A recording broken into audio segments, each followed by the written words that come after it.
Muy buenas tardes, aunque cuando yo era muchacho decían que no era de tarde hasta que uno no había comido. Yo quiero agradecer al magistrado Herrera la distinción que me hace al invitarme a participar en esta mesa redonda, en este panel,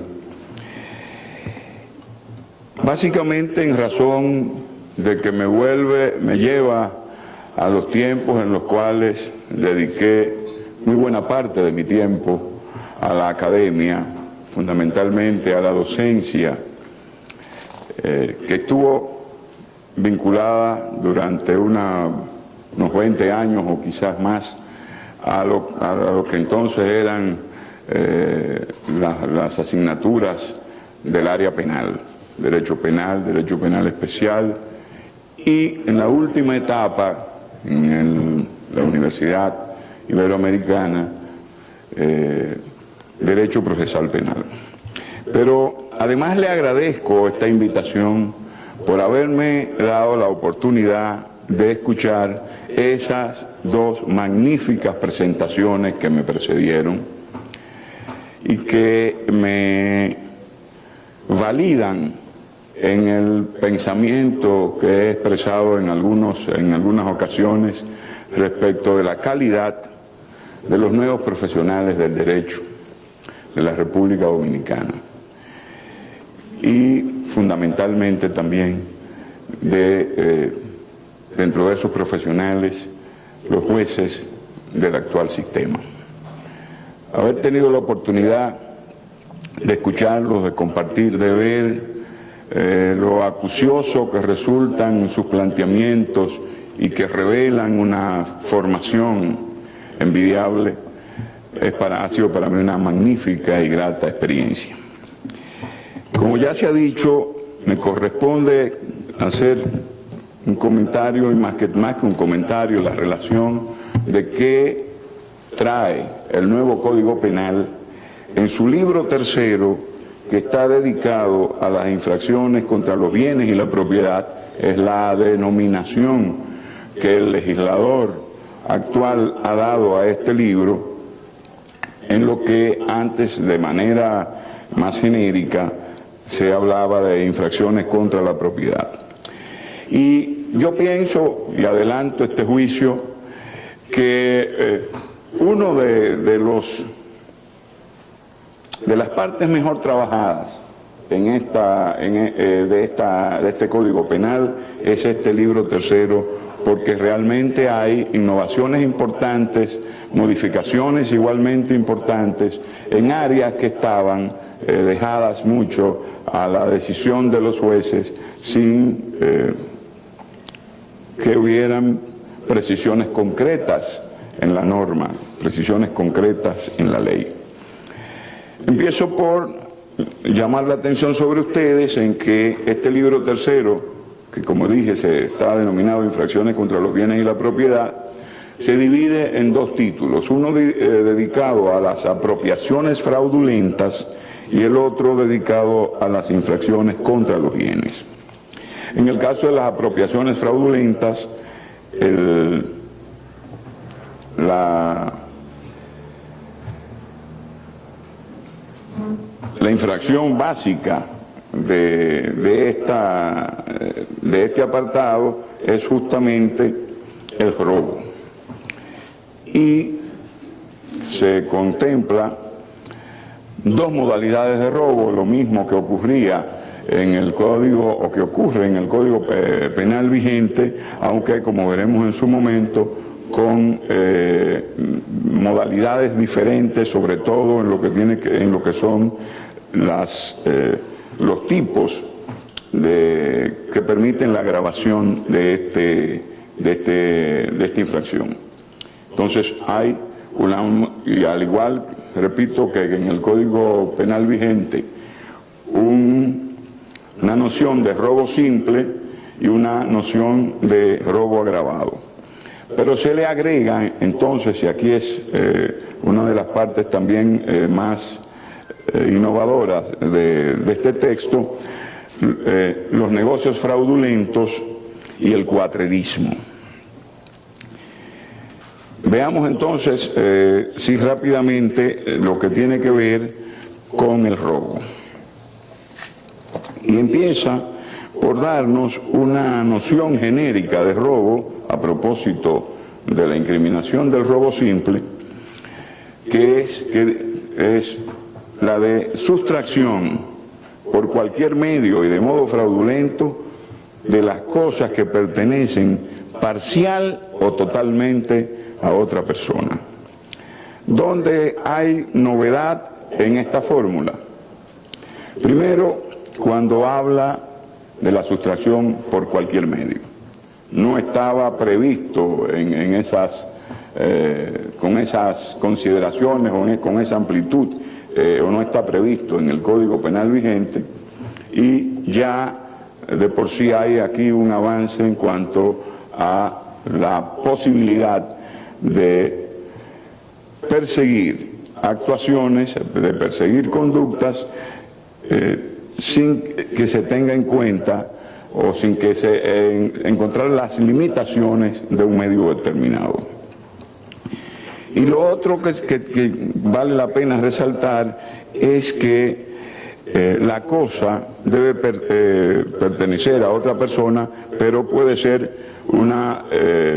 propiedad parcial o una propiedad total de la cosa, con lo cual también se amplía el universo de aplicación de esta fórmula del robo simple. Ahora, donde sí vamos a encontrar innovaciones importantes o en todo caso precisiones muy importantes a los fines de la persecución y de la sanción del robo es en el caso del robo agravado. Y aunque el código recoge, el nuevo código recoge una serie de situaciones que están contempladas, no muy orgánicamente estructuradas, es decir, no muy bien organizadas en el texto actual, hay la repetición de algunas modalidades de agravación, pero hay varias novedosas fórmulas de agravación, al extremo de que el código establece dos grandes bloques de robo agravado. En un primer lugar hay un bloque de circunstancias de agravación que están sancionadas con menor rigor que en el próximo bloque. Estas causales nuevas, solo voy a referirme a las causales nuevas, las que han sido ya repetidas por este texto, para ahorrarnos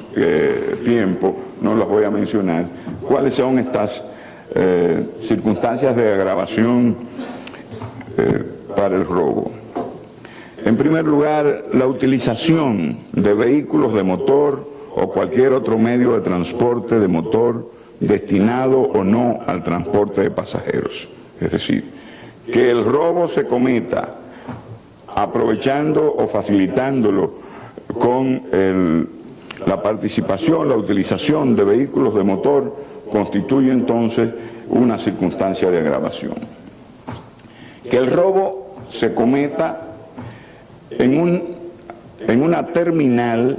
o un lugar de acceso del transporte público de pasajeros. Hay aquí una previsión de la vulnerabilidad que se da en estas circunstancias, o mejor dicho, en estos lugares, terminal o lugar de acceso del transporte público de pasajeros, que ha tenido en cuenta el legislador penal para su sanción. Y si hacemos relación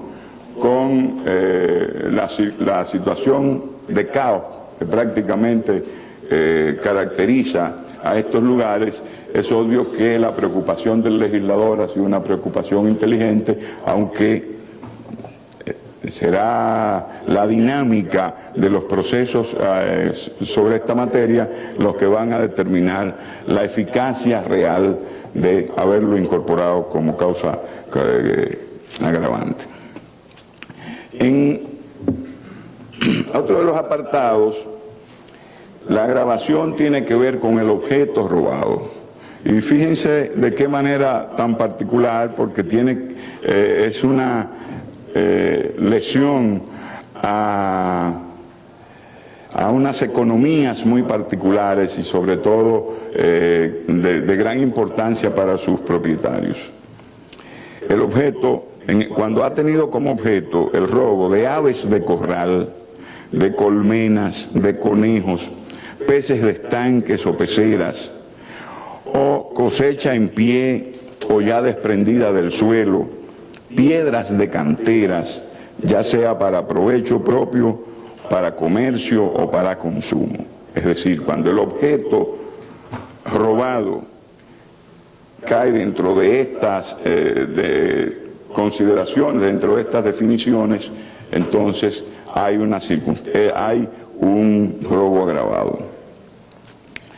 Lo mismo cuando al hecho le precede, lo acompaña o le sigue un acto de destrucción, degradación o deterioro notorio de un bien de la víctima. Es decir, ya no es solamente aquí el hecho de la sustracción resulta agravado, resulta penado con mayor severidad cuando además de la sustracción se ha producido la destrucción, la degradación o el deterioro de un bien de la víctima. Otra modalidad de agravación interesante y por demás útil es cuando se ha utilizado máscara o disfraz para la comisión del hecho.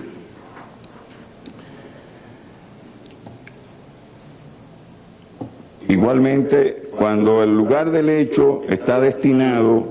al depósito o retiro de valores o mercancías. En estos casos, repito, son las novedades que a los fines del robo agravado en uno de los bloques que ha organizado el Código conlleva, y que para que ustedes vean el tratamiento visible en la gravedad, para estos casos hay una sanción de prisión mayor de 4 a 10 años y de multa de 7 a 9 salarios mínimos del sector público. Un segundo bloque de agravación plantea, primero, que el hecho preceda, acompañe o le sigan torturas o tratos crueles, inhumanos o degradantes. Que el hecho haya sido cometido por varias personas, ya sean autores o cómplices, aunque no formen una asociación de malhechores. Cuando la víctima es particularmente vulnerable por razones de edad, de sexo, de enfermedad, de incapacidad, deficiencia física o psíquica, estado de embarazo, ya sea que esa situación sea conocida o aparente o simplemente conocida por el autor. Cuando del hecho ha resultado más de una víctima, cuando el autor se ha prevalido teniendo la condición real o no teniéndola, es decir, en forma indebida, la calidad de miembro de la policía o de las Fuerzas Armadas, los organismos de seguridad del Estado o de otra autoridad pública, con o sin uniformes, insignias o identificación falsos o legítimos. Cuando ha habido el aprovechamiento de un estado de excepción. Ustedes saben que la Constitución del 2010 estableció una gradación de los estados de excepción que suponen entonces la limitación de algunos derechos de conformidad con cual que sea el estado de excepción que se adopte, y en este caso, cuando el robo se ha realizado aprovechando una situación de excepción, entonces resulta agravado. Cuando afecta bienes y objetos del patrimonio cultural e histórico, es decir, ya hay aquí un nuevo elemento a ser protegido por la vía de la sanción penal. Cuando el robo afecta a un local destinado a casa de beneficencia, asistencia social, servicios de salud, centros de acogida para niños, niñas y adolescentes, centros educativos o lugares destinados al culto religioso. Y finalmente, cuando el robo ha sido precedido, acompañado o seguido de la muerte de la víctima. En todos estos casos, que repito, son circunstancias agravantes relativamente nuevas, la sanción es de 10 a 20 años de prisión mayor, multa de 10 a 20 salarios mínimos del sector público. Y finalmente, dentro de ese mismo contexto, aunque por un artículo diferente, mejor dicho, una línea diferente del texto, cuando a consecuencia de practicar el robo ha resultado la muerte de la víctima, entonces la sanción es de 20 a 30 años de prisión mayor. Como se puede ver, aquí hay una tasación, por decirlo de alguna manera, de las causas de agravamiento de la responsabilidad penal que acompañan al robo y que evidentemente recoge lo que han sido transformaciones importantes que ha venido dándose en nuestra sociedad. El crecimiento de cierto tipo de economía, la necesidad de proteger no solo lo que originalmente parecía que era el objeto de la infracción, sino las circunstancias que se tienen, en las que se realiza la comisión del hecho, en tanto que ellas hayan agregado mayor lesividad al acto o haya agregado mayor peligrosidad.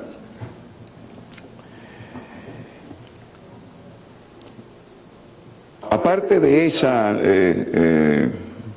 dos nociones de robo, ya les dije que habían dos nociones por lo menos que resultan importantes, novedosas, tenidas en cuenta para este capítulo del Código Penal. Y me refiero a lo que se llama el Código, en el título correspondiente al libro, señala como negocios fraudulentos, y que le da a uno la impresión de que esos negocios fraudulentos, de que hay más de un negocio fraudulento tipificado. Extrañamente, solo hay un delito específicamente tipificado que corresponde a este segmento, pero que tiene a su vez un nombre propio, y es el caso del comercio de objetos robados. El comercio de objetos robados es el único negocio fraudulento, a pesar de que el título dice negocios fraudulentos, y consiste en la compra, la venta, la permuta, el empeño o el tráfico de cualquier modo, y a sabiendas de objetos usados, sustraídos a otra persona o de origen ilícito. La otra modalidad de robo que ha merecido una atención especial del legislador y que ha llevado a la integración de un tipo también específico, es lo que el propio código denomina el cuatrerismo y que define como la sustracción de ganado cuadrúpedo para provecho propio o para comercio. El robo de animales de este género, ya sea para hacer uso de él o aprovecharse de él o para comerciar con él.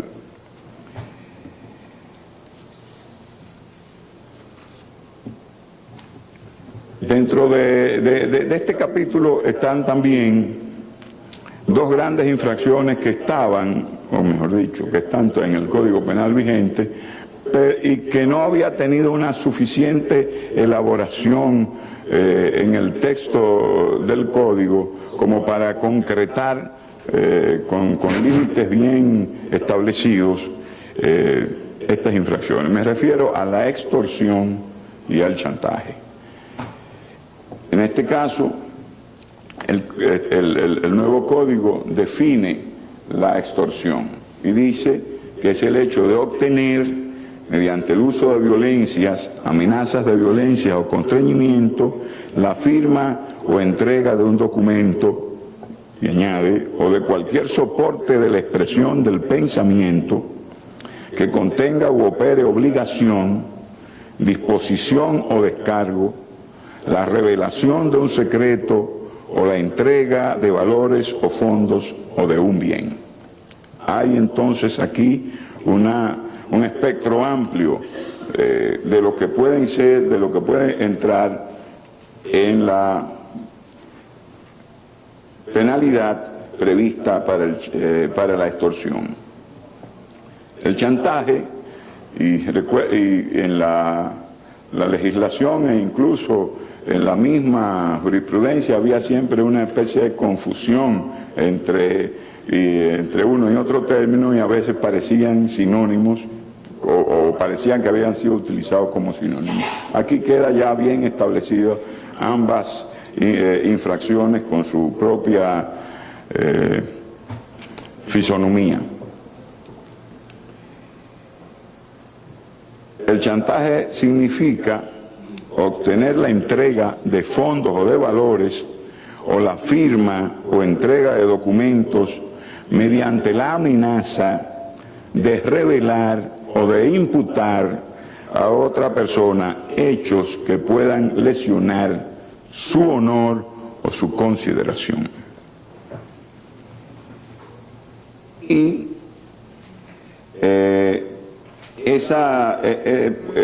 la sanción que corresponde, que es de 1 a 2 años de prisión menor, puede resultar agravada cuando obtener la entrega de los bienes en las circunstancias que hemos señalado va acompañado de una lesión que cause una incapacidad para el trabajo a la víctima, y también con una agravación mucho más fuerte cuando está acompañado la infracción por la muerte de la víctima. Hay también un aspecto en este contexto que llama la atención y que vincula con algo que había comentado, y creo que los dos panelistas que me antecedieron hicieron consideraciones al respecto, que tiene que ver con el establecimiento de la responsabilidad penal de las personas jurídicas. Parece que para asegurar con mayor eficacia el legislador quiso que de una manera expresa, no con una simple remisión a la parte general, sino que de una manera expresa se dijera que se establece la responsabilidad de las personas jurídicas para los casos de extorsión y de chantaje. Y eso, me remito a las consideraciones que hicieron los panelistas que me precedieron respecto de los perfiles reales, los límites reales de la responsabilidad de las personas jurídicas. En este caso resultan, a mi modesto entender, fortalecida la noción en relación con infracciones que uno no advierte rápidamente con cuánta frecuencia puede involucrarse en hechos de esta naturaleza una persona jurídica. Y sin embargo, sí hay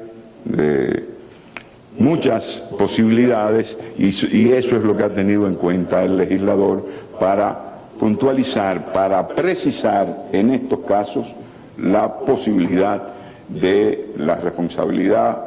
penal de las personas jurídicas, en adición a lo que en la parte general del Código ya se ha establecido. Dentro de este libro tercero también se comprende la noción de estafa y una serie de infracciones que se consideran afines a la estafa, es decir, que son modalidades más o menos bien identificadas y por eso y consecuentemente tipificadas en el Código, que participan de algunos de los elementos de la estafa, pero no de todos los elementos que están comprendidos en la noción principal. La noción principal de estafa es el hecho de usar un falso nombre o calidad, o abusar de una calidad verdadera, o emplear maniobras fraudulentas para engañar a otra persona, que puede ser física o que puede ser persona jurídica, o convencerla en su persona o en el de algún tercero para que entregue valores, fondos o un bien, o brinde algún servicio o consienta un acto que opere obligación o descargo. Ahí debo destacar con respecto a la modalidad anterior establecida en el Código Penal vigente de la estafa, que aunque se acentúa